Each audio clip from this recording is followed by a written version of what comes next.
শুভ নবমী। তোমাদেরকে নবমীর অনেক অনেক শুভেচ্ছা। আর আজকেও ভিডিওটা শুরু করেছি, যাদের ওখানে গেছি তাদের ওখান থেকে শুরু করছি। আর আজকে আমার সাজটা আছে ঠিক এইরকম, এই শাড়িটা পরেছি। আর আমরা এখন যাচ্ছি কৃষ্ণনগরে মাদারসাটে খেতে। তাহলে দেখতে থাকো ব্লগটা, ভিডিওটা আশা করি তোমাদের খুব ভালো লাগবে।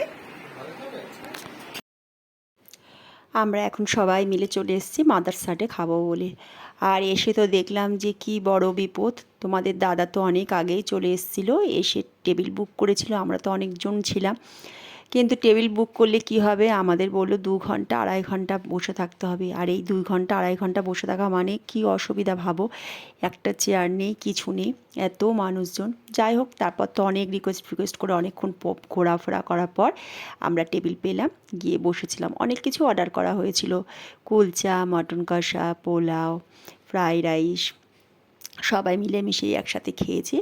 আর তারপর আমাদের সাথে যে গিয়েছিল একটা মিষ্টি মেয়ে, তার জন্মদিন ছিল, মানে জন্মদিন চলে গেছিলো, কিন্তু পরের দিন আমরা সেটা বার্থডে সেলিব্রেট করলাম। সেটাও একটা খুব মজা হলো।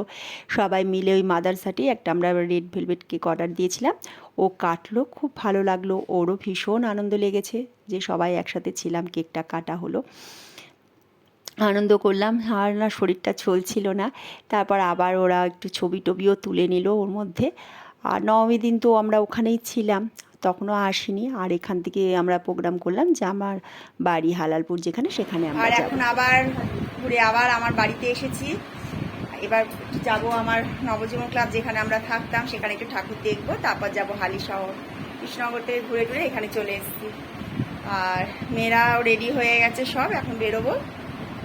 তাহলে চলো। আর নিজের জায়গায় না আসলে কি ভালো লাগে বলো। এখানে এত বছর থেকেছি, পুজো দেখেছি।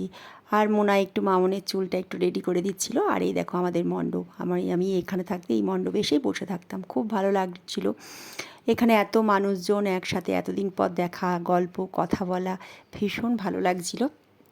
তাহলে ভিডিওটা আমি এখানেই রাখছি, তোমরা ভালো থেকো, সাবধানে থেকো।